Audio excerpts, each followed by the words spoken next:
Bismillahirrahmanirrahim. Assalamualaikum warahmatullahi wabarakatuh. Alhamdulillahirabbil alamin wassalatu wassalamu ala asrafil anbiya'i wal mursalin wa ala alihi wa ashabihi ajmain amma ba'd. Kaifa halukunna ya talibat? Selamat pagi dan selamat berjumpa kembali di kelas PJJ Fisika. Semoga kabar kalian di rumah dalam kondisi sehat walafiat dan semangat untuk mengikuti pelajaran pada pagi hari ini. Untuk yang pertama, silahkan terlebih dahulu kalian menyiapkan alat tulis dan mengatur jarak tempat duduk agar tidak terlalu dekat dari layar HP atau layar laptop agar tidak mengganggu penglihatan kalian. Dan tentunya sebelum memulai aktivitas belajar, silahkan terlebih dahulu kalian berdoa agar Allah memudahkan kita dalam menerima dan menyerap pelajaran. Nah, untuk anak-anakku kelas 12 MIA yang ada di rumah, hari ini kita akan melanjutkan membahas materi tentang listrik statis. Nah, materi yang akan kita bahas hari ini adalah tentang kapasitor. Sebelumnya kita sudah membahas tentang gaya listrik, medan listrik, dan energi potensial listrik. Nah, untuk kapasitor ini adalah materi terakhir di bab listrik statis. Jadi silahkan kalian mencatat materinya. Insya Allah pekan depan Ustazah akan memberikan contoh-contoh soalnya. Oke, baik, sebelumnya kita lihat dulu tujuan pembelajaran atau indikator yang mau kita capai di materi kapasitor ini.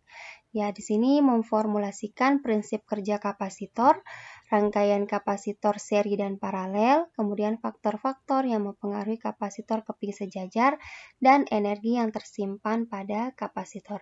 Nah, di sini ada beberapa contoh dari kapasitor ya. Ini kapasitor keping sejajar, yang ini kapasitor yang bentuknya seperti spiral atau lingkarannya, dan ini ada beberapa contohnya, ada yang seperti lempeng, dan ini yang juga seperti persegi panjang, keramik, dan beberapa contoh yang lainnya. Nah, kita lihat langsung masuk ke contoh soal, ke materinya.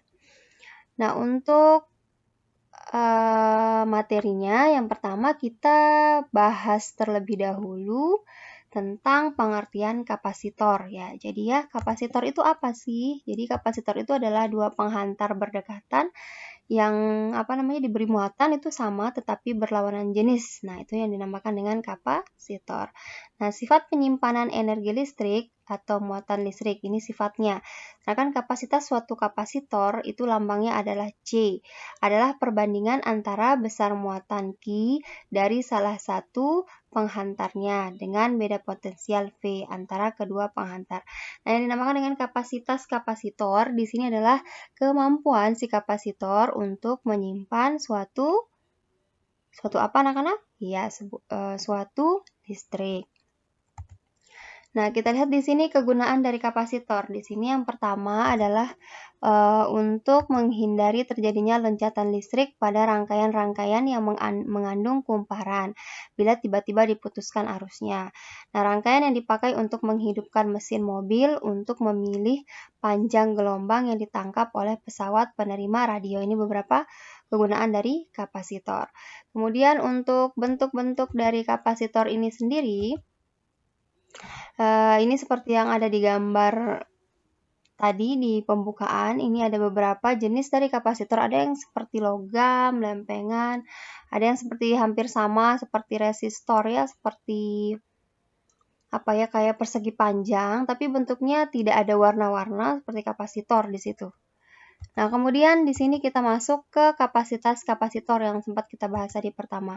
Jadi kapasitas kapasitor itu adalah kemampuan si kapasitor untuk menyimpan suatu listrik. Nah, di sini kita perhatikan gambarnya. Ini ada kapasitas kapasitor dengan luas A, kemudian diberikan medan listrik dengan dari muatan positif ke muatan negatif untuk listriknya. Kemudian di sini jaraknya dari si muatan positif ke muatan negatif. Ini muatannya, plus Q dan negatif Q.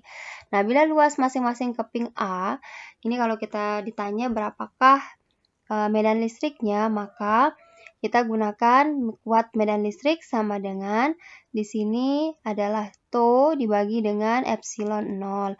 Nah, di mana kalau kita masukkan persamaan tau-nya adalah Q per epsilon 0 dikali A. Nah, kemudian di sini dicari tegangan antara kedua keping. Nah, di antara kedua keping ini dicari tegangannya. Kalau tadi dicari luas ya, bila luas masing-masing keping diketahui dengan ditanyakan adalah E-nya.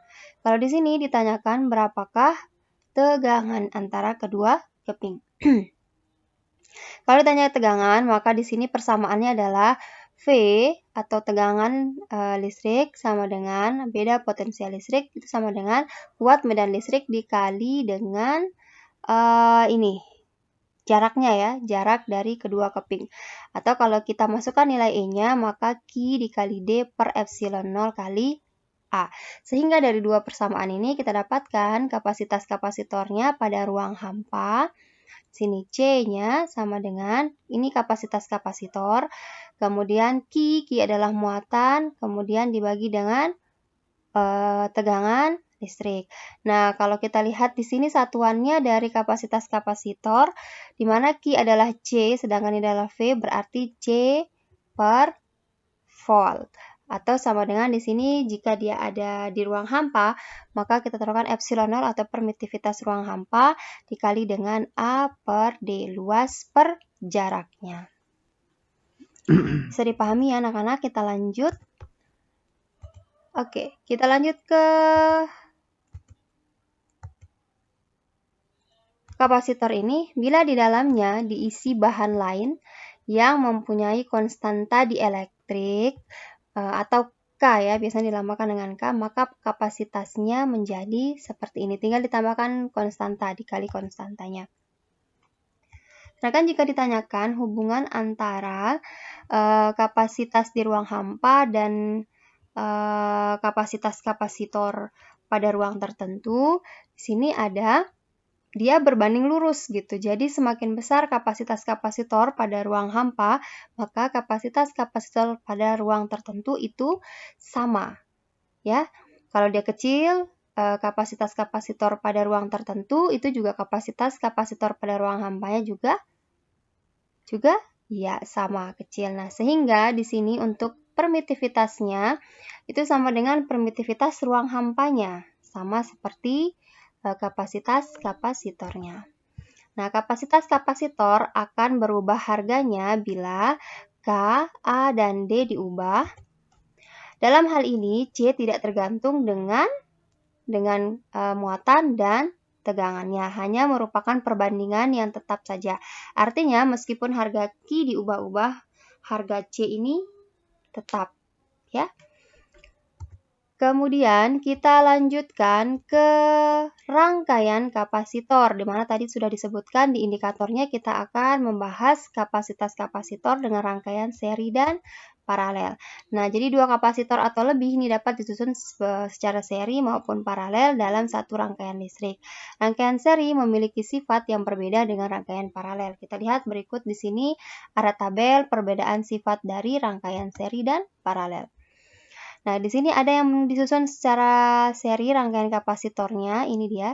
Jadi lambang kapasitor itu ada seperti dua keping yang dipisahkan ya. Ini yang namanya kapasitor.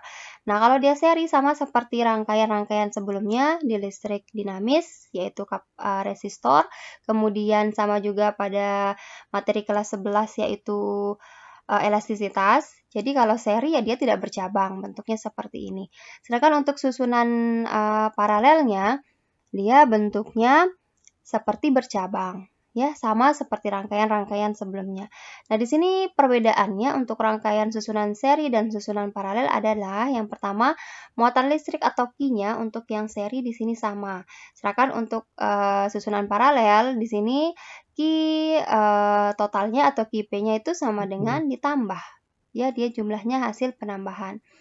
Atau kalau kita lihat di rangkaian resistor, di situ yang serinya yang sama adalah arus. Kalau di kapasitor yang sama adalah Q-nya atau muatannya pada rangkaian seri. Dan pada rangkaian paralel yang sama itu adalah tegangannya. Kalau di sini yang sama juga sama adalah tegangannya. Ya, kita lihat untuk beda potensial. Nah, ini untuk yang ini sama seperti di rangkaian listrik dinamis pada resistor. Kalau dia seri, tegangannya ini berbeda. Dia hasil penambahan dari sejumlah kapasitornya. Sedangkan untuk susunan paralelnya, jadi paralel pada volt pertama, kedua, dan ketiga, serta seterusnya itu nilainya sama. Sama seperti listrik dinamis. Kemudian yang terakhir adalah kapasitansinya atau kapasitas kapasitornya. Nah, kalau di listrik dinamis, jika resistornya bernilai susunan seri, maka di sana dia menggunakan penambahan. Nah, ini kebalikan dari listrik dinamis, di mana yang paralel ini ditambahkan biasa, sedangkan yang untuk serinya itu menjadi 1 per dari kapasitas kapasitornya. Oke, anak-anak bisa dipahami ya. Terakhir kita lanjut ke materi energi kapasitor. Nah, diperhatikan baik-baik. Jadi sesuai dengan fungsinya nih, maka kapasitas kapasitor ini mempunyai kapasitas besar akan dapat menyimpan energi yang lebih besar pula. Semakin besar kapasitas kapasitornya atau kemampuan menyimpan dari listriknya tersebut, maka energi yang dibutuhkan pun akan semakin besar. Kita lihat di sini persamaan untuk energi dari kapasitor ini adalah W sama dengan setengah dari kapasitas kapasitornya dikali dengan tegangan listrik pangkat 2, atau misalnya kalau di soal yang ada adalah muatan listrik serta beda potensial, maka di sini yang C-nya atau kapasitas kapasitornya diganti dengan Q, kemudian dikali dengan tegangannya. Baik anak-anak, sampai di sini dulu untuk untuk materi kita. Silahkan jika ada pertanyaan, kalian bisa hubungi Ustazah di WA seperti biasa. Dan juga jangan lupa pekan depan kita akan bahas contoh-contoh soal dari materi pertama sampai materi kapasitor. Kemudian pekan depannya kita akan mengadakan penilaian harian untuk bab ini. Nah, jangan lupa jaga kesehatan di rumah. Semoga pekan depan kalian bisa terus serta Ustazah juga sehat untuk tetap mengikuti pelajaran daring. Baik, Ustazah mohon maaf bila ada salah kata. Semoga bermanfaat. Jazakumullah khairan. Assalamualaikum warahmatullahi wabarakatuh. Jangan lupa untuk membaca doa kafaratul majlis. Afwan Ustazah lupa. Subhanakallahumma wa bihamdik. Asyhadu an la ilaha illa anta. Astaghfiruka wa atubu ilaik. Wassalamualaikum warahmatullahi wabarakatuh. Selamat belajar.